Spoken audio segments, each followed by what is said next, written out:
is Tara with SoCal Supermoto. I'm here with Dylan Code. He just taught the class today. How's it going? Hey, good. Every day with SoCal Supermoto is fun, and anyone who knows Brian knows he doesn't take things too seriously, and it's actually a great mix of just getting out and having fun and then improving your riding.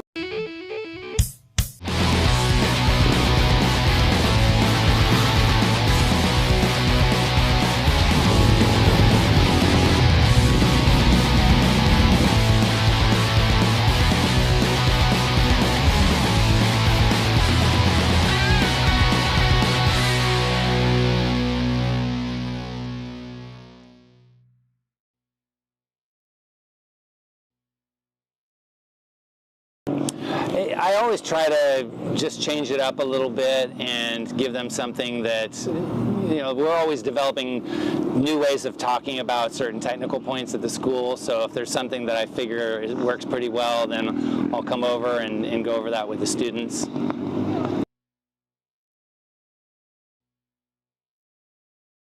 I would say line is one of these basics that you have to get sorted before you're looking at doing anything fancy.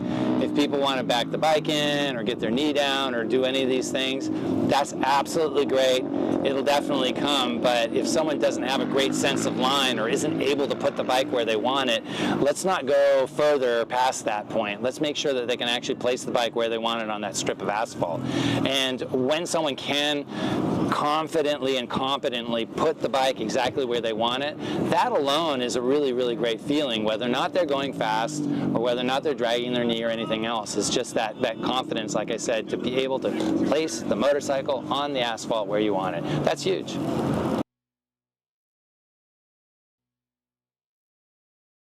Riding a supermoto bike is similar enough to riding just your normal road bikes, and it's also different enough to be a sort of form of cross-training.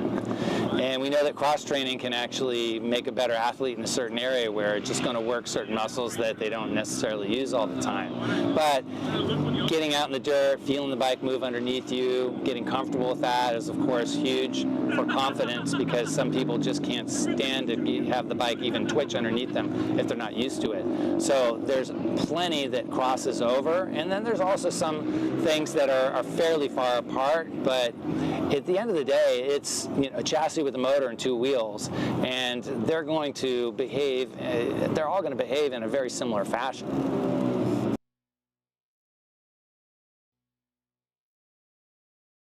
I would say confidence really boils down to what I was talking about earlier with regard to line.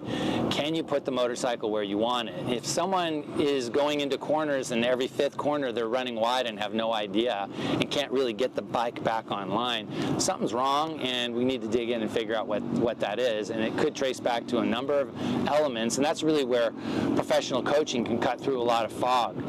Whereas sometimes someone's having this trouble and then they go scour YouTube and they watch video after video after video, and they might have an idea, oh, that's what's wrong, but it might not be. And when you get a professional coach putting a trained eye on you, then they can cut through, like I said, a lot of fog and get the rider to where they want to be. But I would say chief amongst all of these things is, again, can the rider put the motorcycle where they want it? And of course, we start off nice and easy and slow. So if we can take speed out of the picture, there's no speed in the picture, we're not going fast, and the rider still can't place the bike where they want it. And like I said, we need to dig in and figure out why.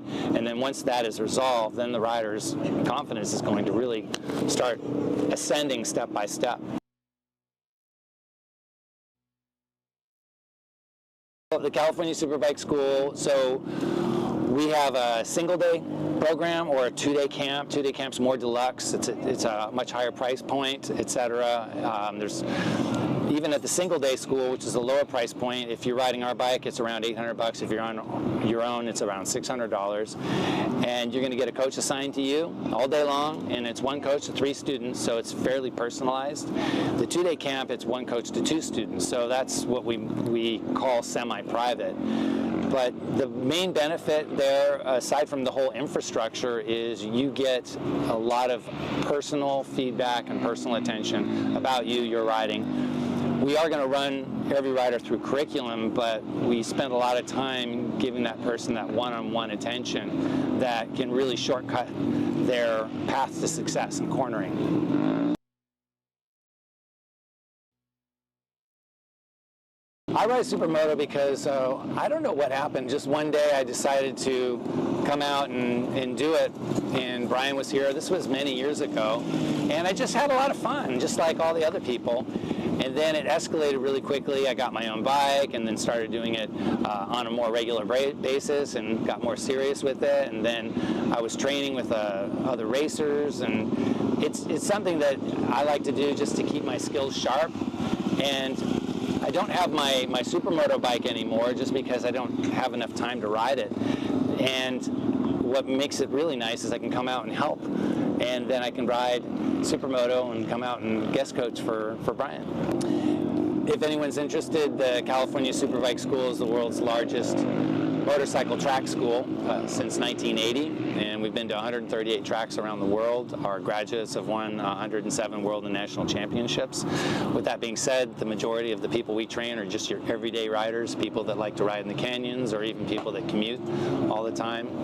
And we've been spending, the last 44 years trying to refine our approach and get a better way to train riders to accomplish their goals and basically just improve their riding skills. So if that's something you'd like to do, we're always here.